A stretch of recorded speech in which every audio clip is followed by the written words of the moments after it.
Good afternoon, everyone. My name is Joanna Bleakley, and I've spent most of my time at the bank working in our economic analysis department, where I've focused on analysing inflation, wages, and the labour market in advanced overseas economies. More recently, I've moved into our risk and compliance department in a team that focuses on managing the risks of the RBA's domestic portfolio. I'll start by talking a bit about the functions of the RBA. The RBA is known mainly for its monetary policy decisions and its operations in financial markets to implement these decisions. And that's what we're going to focus on in the presentation today. But the RBA actually does a lot more than that.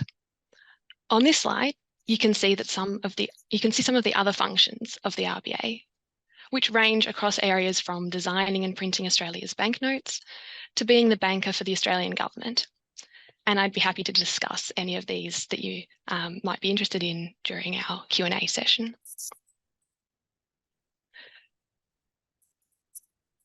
So what guides how the RBA goes about these activities? Well, the RBA isn't a commercial bank. It's owned wholly by the government. And where a typical bank tries to maximise profits for shareholders, the RBA's objectives are instead to ensure three things. The first is stability of the currency, which means the value of money, so what you and I can purchase with a given amount of money, doesn't change too much or too quickly over time. The second objective of the RBA is full employment, which means that we strive to ensure that the economy can provide enough work for all Australians who choose to have a job, are qualified, and are available to work. And the third objective of monetary policy is the economic prosperity and welfare of the Australian people. And this relates to the other two objectives, because if inflation is low and stable, and everyone who wants to do work can do so, then people are generally better off. So when the RBA board sets monetary policy, it strives to meet these three objectives. So let's talk about how the RBA does this in practice. The primary way the RBA seeks to achieve these objectives is by achieving an inflation rate of 2 to 3% per year on average over the medium term. Inflation is simply the increase in the prices of things that you and I spend money on: food, clothing, entertainment, transport, childcare, health, even housing. If inflation rises too quickly, it makes it difficult for businesses and households to make their savings and investment decisions. And if inflation rises by more than households' incomes, then they're worse off because they can't buy as many goods and services as they were able to before. The RBA doesn't try to always keep inflation between the 2 to 3% band, as illustrated simply here. Inflation is sometimes above and sometimes below the inflation target, and that's okay. But over the medium term, we want inflation to average between 2 and 3%. How does the RBA influence inflation? This graph shows this very simply. The straight line represents potential economic output. That is, how much we think the economy could perform if all resources are used at their normal levels. You can think of this like a speed limit for the economy. When the economy is growing faster than this speed limit, it's not sustainable. There's too much demand for goods and services, and this pushes up prices. In other words, inflation rises. If inflation looks like it will not be consistent with the RBA's inflation target, the RBA will want to slow down the economy back to a normal speed. What would the RBA do if the economy is running above its potential and inflation is too high? Tighten monetary policy to increase interest rates. Conversely, when the economy is below potential or growing slower than its speed limit, as was the case during the economic damage caused by COVID-19, the RBA will want to give the economy a boost to prevent unemployment rising and to increase inflation. In this instance, the RBA will want to loosen monetary policy to decrease interest rates. But how does this work in practice? Well, the main way the RBA board sets monetary policy is through a target for Australia's official interest rate, which we call the cash rate. The RBA can also use other monetary policy tools to influence interest rates, which it may want to do when the cash rate is very low and cannot be lowered much further, as was the case during the COVID-19 recession. The cash rate and the interest rates affected by the RBA's other monetary policy tools are a reference point for other interest rates in the economy, such as what people pay to borrow for a house and receive from their deposits held in bank accounts. As a result, changes in monetary policy tend to flow through to changes in these interest rates. And changes in these interest rates affect total spending in the economy and therefore economic growth, employment, and inflation. The challenge for the RBA is that these things happen slowly. Households and businesses don't change their behaviour overnight. In fact, the effect of changes in interest rates might not completely flow through to the economy for up to 1 to 2 years. So often the RBA has to be forward-looking and make forecasts about how the economy will be performing in the future. Now we'll turn to current economic conditions, starting with the global economy. You may have been hearing in the news or from your family and friends that inflation has been high recently. In fact, inflation has reached multi-decade highs in most economies in 2022. When we're looking at prices, we can look at headline inflation, which tracks all prices in the economy, or core inflation, which excludes more volatile energy and food prices. This is also known as underlying inflation. We can see that headline inflation, shown on this graph by the blue lines, has declined further from its peaks in many advanced economies, but remains high. However, core inflation, shown by the orange lines, has declined, but by much less, and is persisting at high levels in advanced economies. Core inflation remains well above central banks' targets, represented by the dotted line and the grey areas. Some central banks have specific numeric targets, and others, like Australia, have a target range. Inflation has also declined in the largest emerging economies in Asia. Inflation is especially low in China, which you can see in the bottom middle panel, both by global standards and relative to the central bank target. This graph shows what's been driving headline inflation for the two largest advanced economies, the US and the Euro area.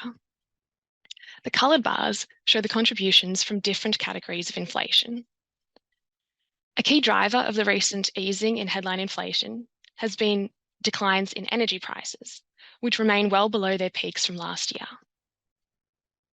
The red bars show that energy prices have been subtracting from year-ended headline inflation.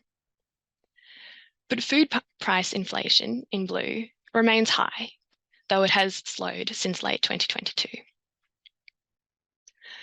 Core goods price inflation, in yellow, has eased and is adding less to inflation than it had previously. This is due to a better balance of supply and demand for consumer goods, as some of the supply chain disruptions from 2021 and last year have been resolved.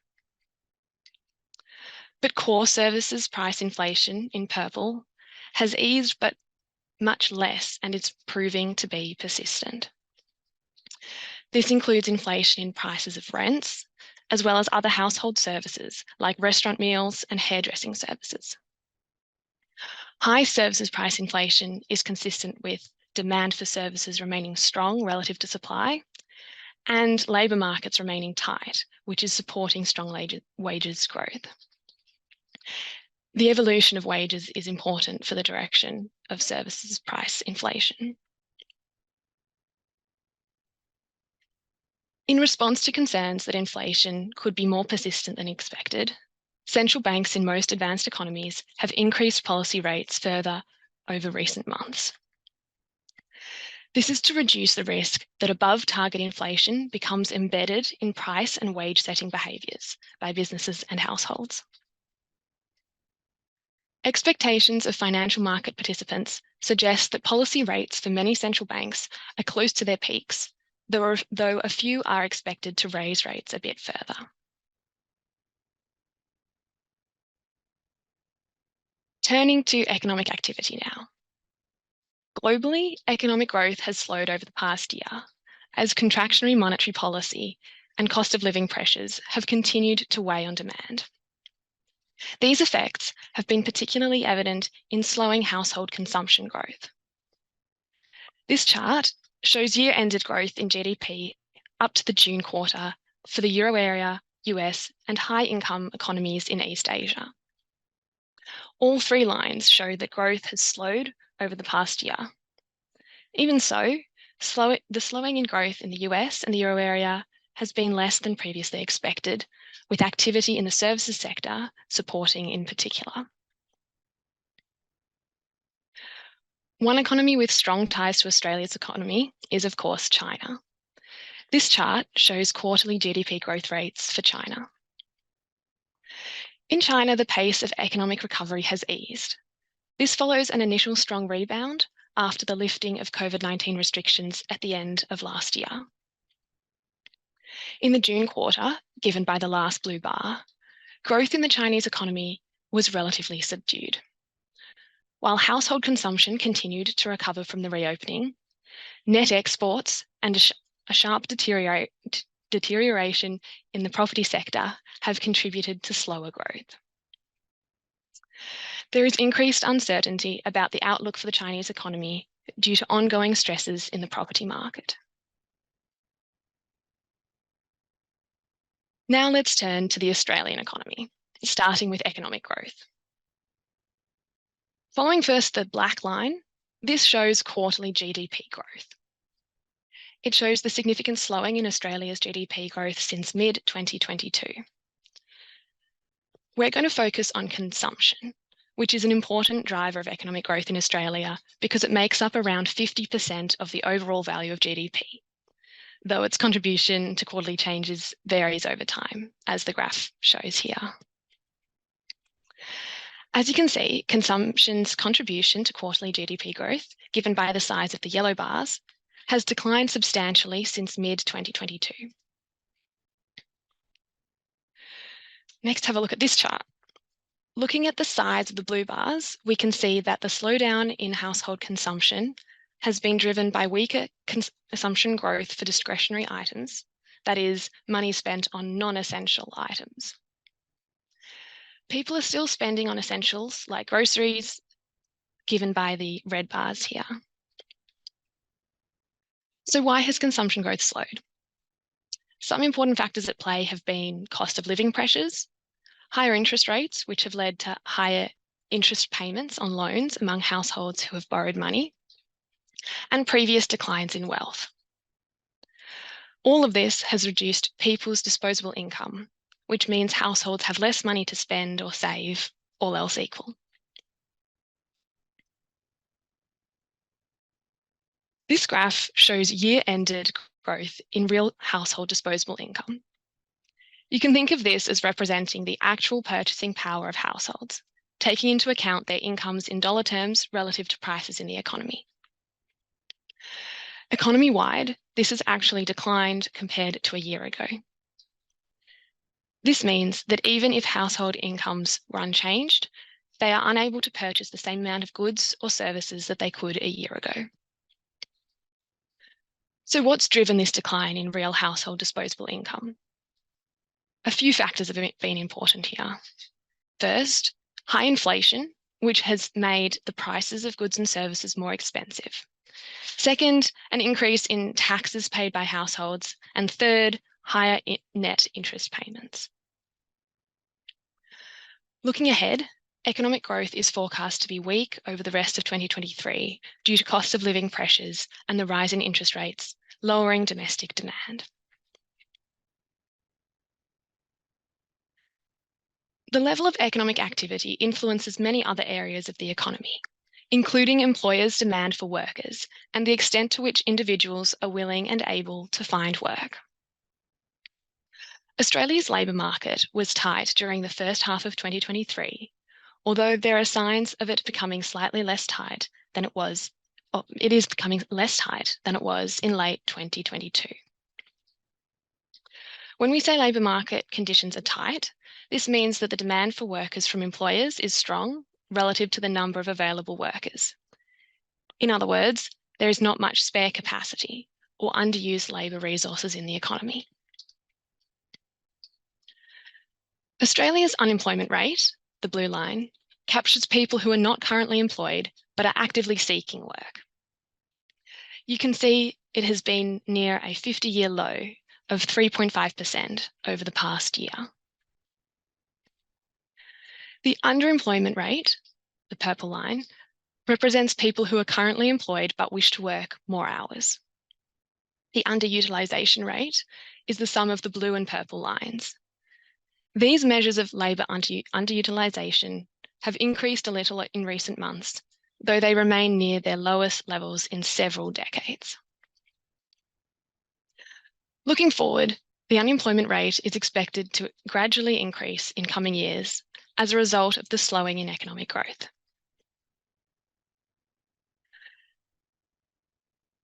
There are signs the labour market is not as tight as it was in late 2022.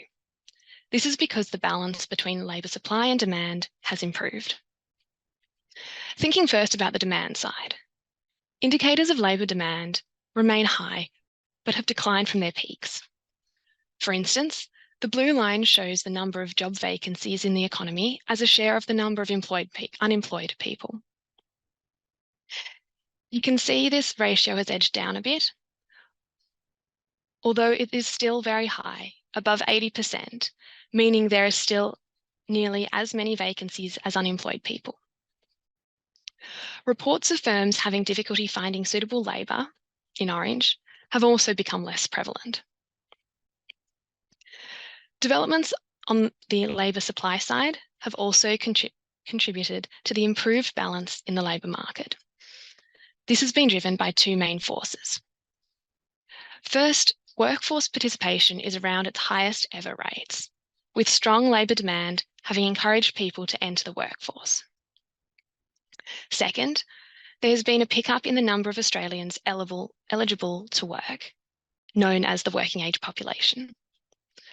Much of this recent growth has been due to strong population growth, as arrivals from overseas have increased to around pre-pandemic rates, and fewer people than usual have departed the country.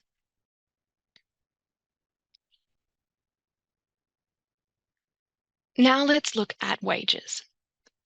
The Wage Price Index, or WPI, which is a measure of changes in base wage rates for a given mix of jobs, increased by 3.6% over the year to June.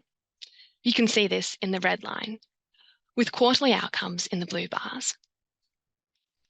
In year-ended terms, wages growth remained close to its highest rate since late 2012. This reflected a few factors.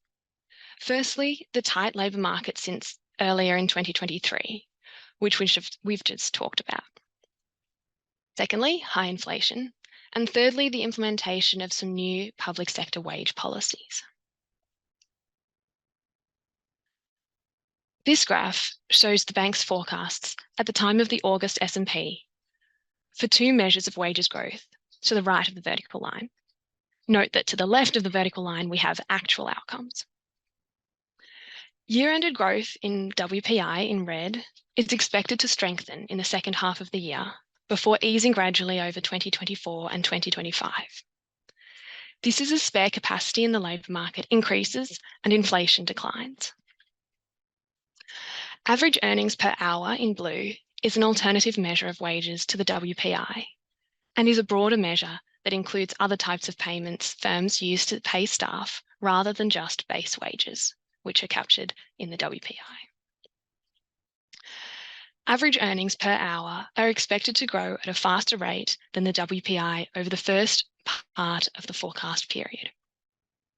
This is as employers use bonuses, allowances, and other non-base wage payments to retain and attract staff.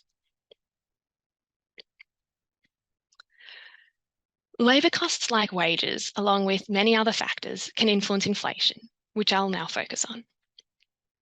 Let's start with headline inflation, which tracks all prices in the economy. Headline inflation, the red line, declined to 6% in year-ended terms in the June quarter.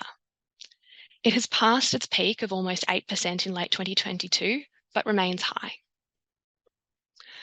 We also track underlying inflation, which removes the effect of irregular or temporary price changes. Annual trimmed mean inflation, in blue, one measure of underlying inflation that the bank monitors, fell to 5.9% in the June quarter, down from a peak of almost 7% late last year.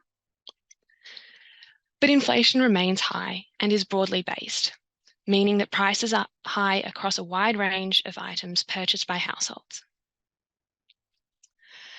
Now let's turn to how prices for goods and services have evolved.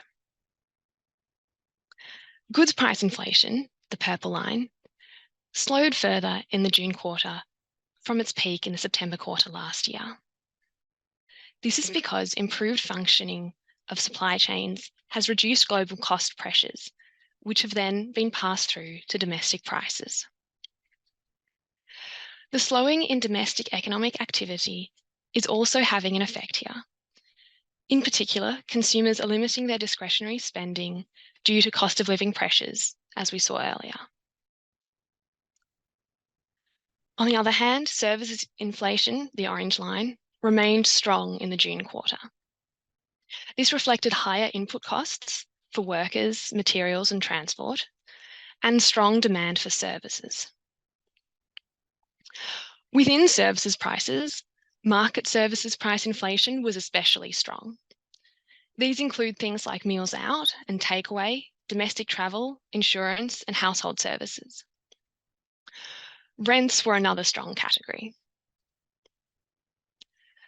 Rents increased by 7% over the year to June. This is the strongest annual increase since 2009. High rent inflation is consistent with tight rental market conditions across the country. When we say the rental market is tight, this means that demand for rental properties is strong relative to the available supply. In other words, the percentage of rental properties available, or the rental vacancy rate, is low. Let's quickly turn to the related issue of housing prices before we wrap up our discussion on inflation. Housing prices have increased in recent months across most capital cities, as you can see on this graph, and this has supported household wealth.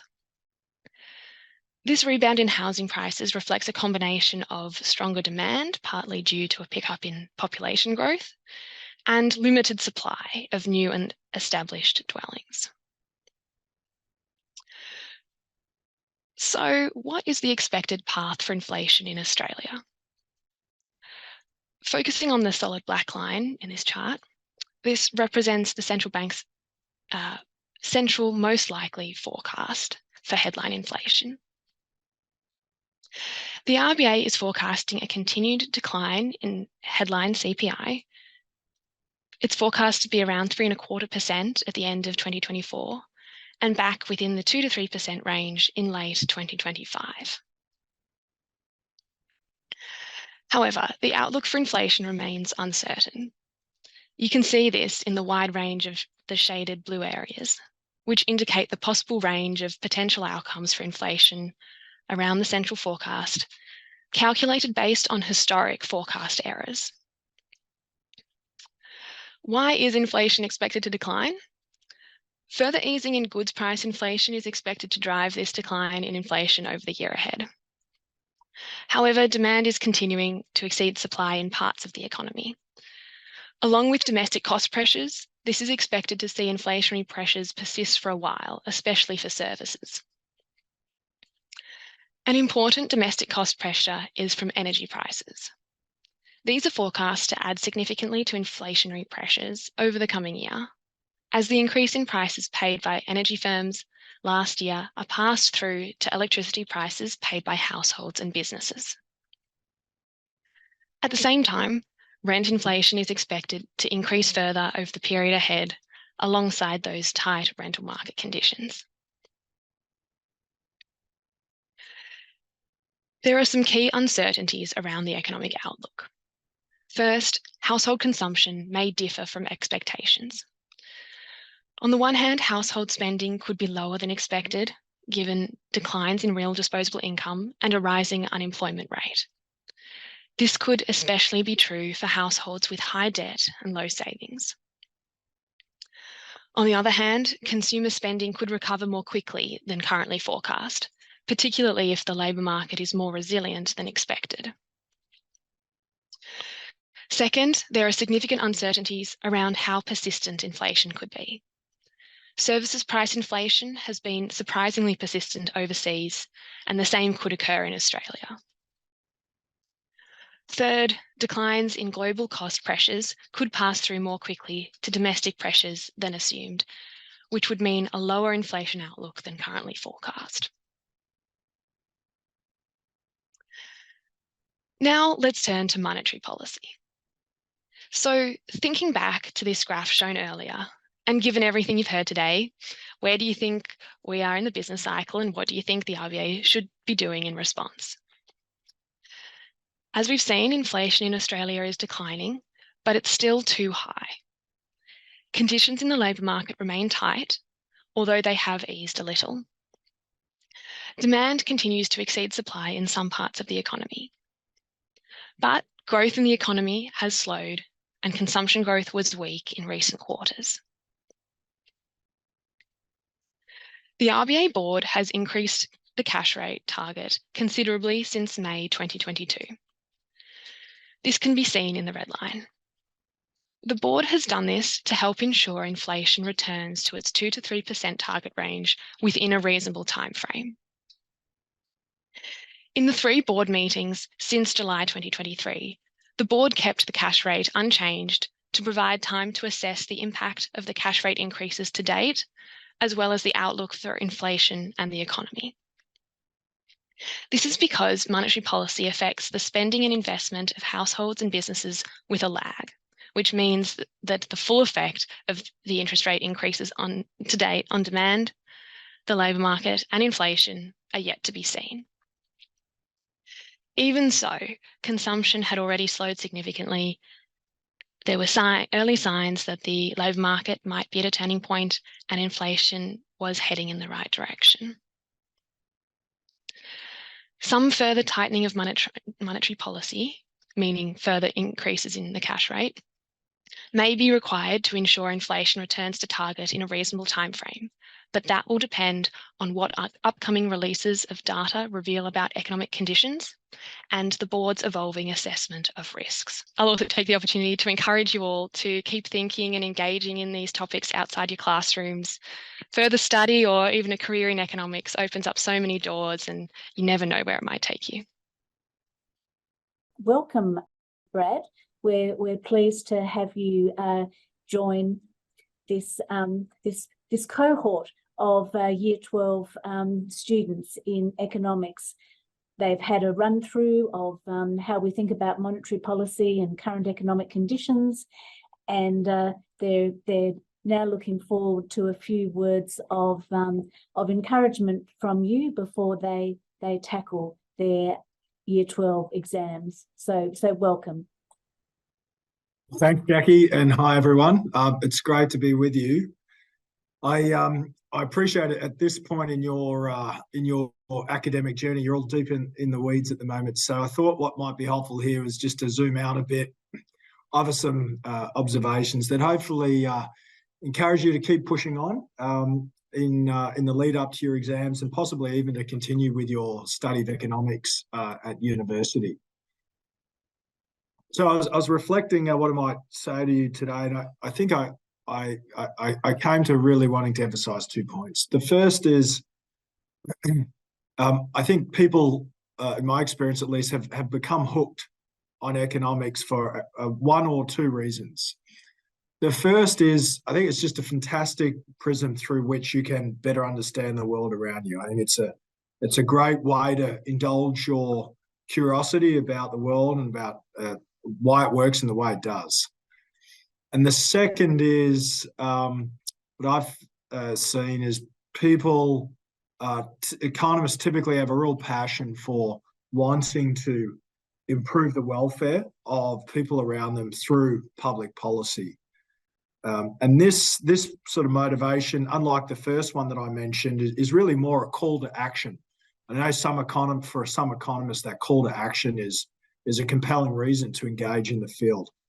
I should stress that those two reasons I just mentioned, they're not mutually exclusive. They certainly both resonated with me personally, and I know have resonated with a lot of economists over time. So let me just sort of unpack both of those points a little bit. In terms of economics providing a framework to better understand the world around us, I struggle to think of any significant issue that's either occurred through history or that we're grappling with today that doesn't connect in really profound ways to economics. You can't understand the rise and fall of empires. You can't understand why some countries have prospered while others have stagnated. You can't understand the possible implications of income inequality or climate change or geopolitical conflict or pandemics. You can't understand any of that without first having a solid grasp of economics. And so if wanting to better understand the world around us is a first reason for engaging in economics, the second, as I mentioned earlier, was being really driven by this desire to improve the welfare of people around us through public policy. I think that one thing that struck me over the journey is the power of policy to affect people's lives is really formidable, and those policies can be very helpful, and at times they can be harmful. But wielding that sort of power demands that you have a very clear sort of organising framework, a clear understanding of the toolkit to be able to arrive at solutions and tackle complex problems in really uncertain environments. So, for instance, if you're going to recommend to a government or a central bank to pull a particular policy lever, you had better first understand all the intended consequences and some of the possible unintended consequences of that action. And I think here where the rubber really meets the road is in crisis type of environments. This is really the time where it's all hands on deck for economists, and all those years of study like you're putting in now really come to the fore.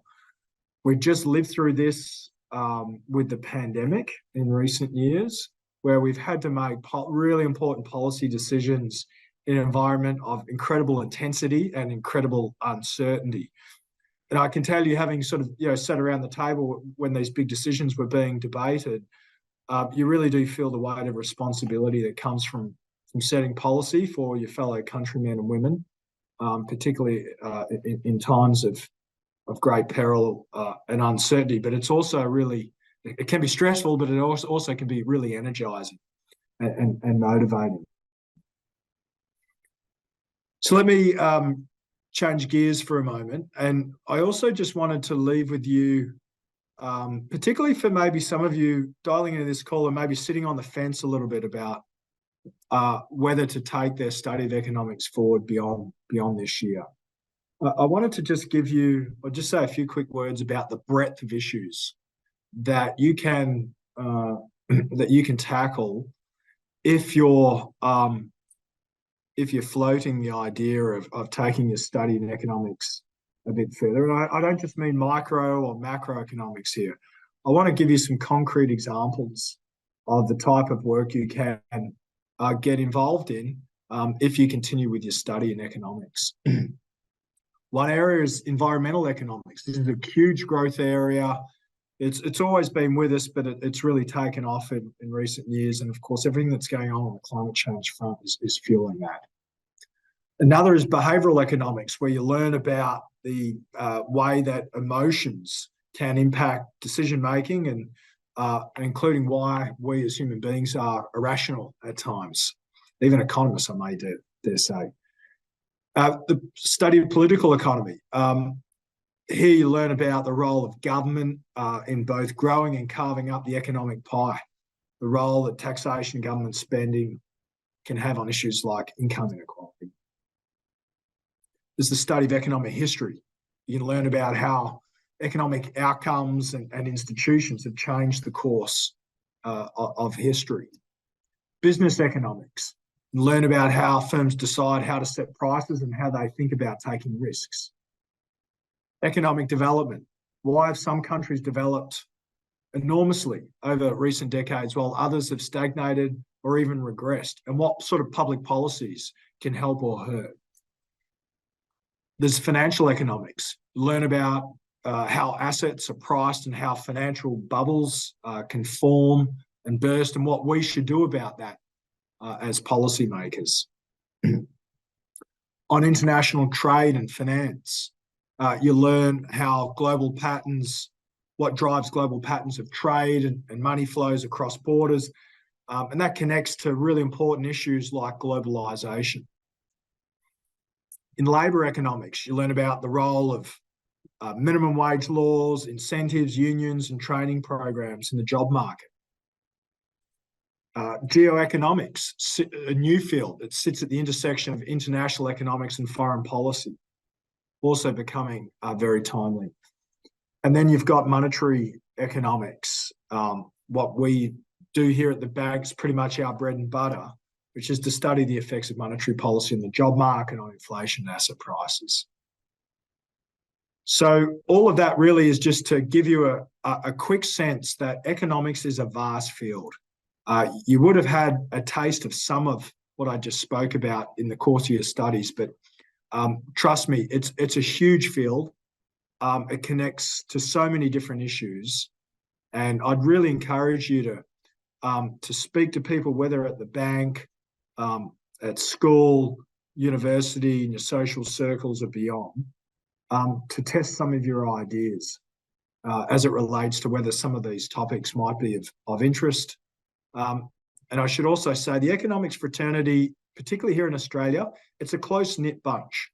I would describe it as a community, and I can't think of an economist anywhere who doesn't feel passionately about supporting the next generation of economists that are coming through, which includes all of you on this call. So that's really the key messages I wanted to leave with you. Let me conclude by saying congratulations on making it this far.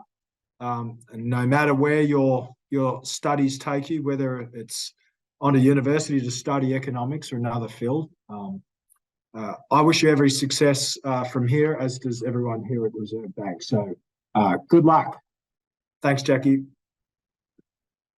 Thanks so much, Brad. It's a pleasure to have you here as an assistant governor who's been at the seat of so many important debates. And I am going to add that you need economics to understand the rise and fall of empires, as to my list of reasons to studying economics. That was very motivational summary of the value of the discipline and where it can take you.